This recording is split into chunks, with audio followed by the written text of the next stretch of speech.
Bonjour, bienvenue dans cette séquence de formation dédiée à Excel avancé.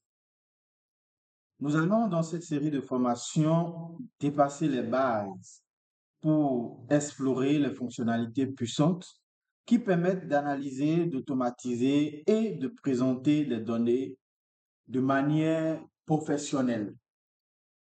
Excel, comme vous le savez déjà, ce n'est pas qu'un simple tableur. C'est un outil de gestion, un véritable outil de gestion, un outil d'analyse et d'aide à la décision utilisé dans presque tous les domaines professionnels. Si la maîtrise des bases permet déjà de créer des tableaux et de faire des calculs simples, le niveau avancé que nous allons découvrir dans Excel ouvre la porte à des fonctionnalités puissantes.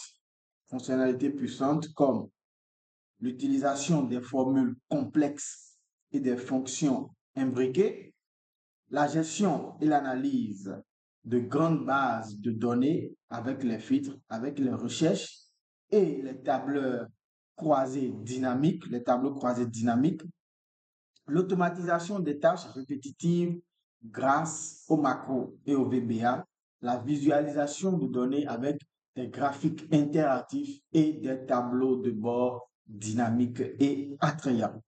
L'objectif de cette séquence de formation est de vous rendre autonome et efficace dans la manipulation des données afin que vous puissiez gagner du temps, améliorer la précision de vos analyses et valoriser vos résultats auprès de vos collaborateurs ou auprès de vos partenaires. À la fin de ce parcours, vous serez en mesure de transformer un simple tableur en un véritable outil stratégique de pilotage. Dans cette première vidéo, nous allons rapidement faire un rappel et une consolidation des bases que nous avions de Excel, ce qui va nous permettre d'évoluer dans la suite du cours. Et nous allons faire aussi une brève description de l'espace de travail de Excel. Les Excel de la version 2010 à la version 2019. Alors, comme nous sommes dans Excel, voilà comment l'espace de travail se présente pour nous. Nous avons la barre de titre. Et la barre de titre, en haut, on a le nom du fichier et le logiciel. Chez moi, le classeur qui est ouvert a pour nom données étudiants. Et c'est un fichier Excel, un classeur Excel. Donc, c'est ce que j'ai à l'entête. Nous avons aussi le ruban. Le ruban qui est ici, on a l'onglet accueil, l'onglet insertion. Et chaque onglet a son ruban qui est personnalisé. Voilà.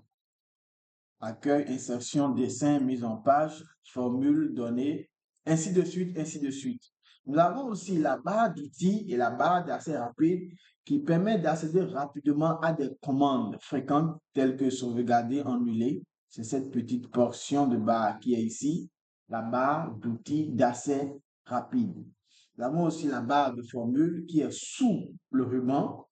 Elle affiche et permet d'éditer le contenu des cellules. Donc, c'est ici qu'on aura à écrire toutes les formules qu'on aura à mettre, que ce soit les formules, que ce soit les fonctions, que ce soit du test, du contenu. Ici, par exemple, je suis à Logitech. Donc, nous voyons qu'au fur et à mesure que nous mettons le test, ce test s'affiche au niveau de la barre de formule. Nous avons, je vais laisser les grilles, on va voir là les onglets des feuilles, les onglets des feuilles, voilà les onglets des feuilles que nous avons ici. J'ai la feuille 1, la feuille 2, ainsi de suite, ainsi de suite. Et je peux ajouter d'autres feuilles tout simplement en cliquant sur l'icône plus, le bouton plus que j'ai ici. Donc, l'onglet des feuilles, la voilà. J'ai la barre d'état en bas où est indiqué les informations utiles. Donc, voilà la barre d'état que j'ai ici. Jusqu'ici, je peux zoomer. Donc, c'est la barre d'état qui comporte ces icônes que nous avons ici. Quand je reviens de façon générale dans Excel, nous savons que dans Excel, on parle de classeur. On ne parle pas de document, mais on parle de classeur. Et sur un classeur, j'ai des cellules que voilà. Et une cellule, quand je prends une cellule, j'ai sa référence ici au niveau de la zone nom. cette cellule-là qui est cochée, c'est la cellule H10. La cellule sélectionnée, c'est la cellule H10.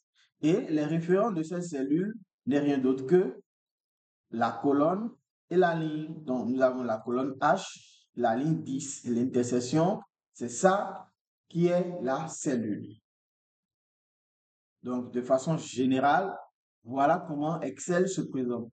Nous allons maintenant entrer en profondeur de Excel puisque nous allons voir les formules, les fonctions avancées. Nous allons commencer dans cette première vidéo à déjà parler de quelques fonctions avancées de Excel. Donc, je vous prie d'être attentifs et de poser vos questions en commentaire, de donner vos avis, vos observations en commentaire pour mieux améliorer les contenus à venir.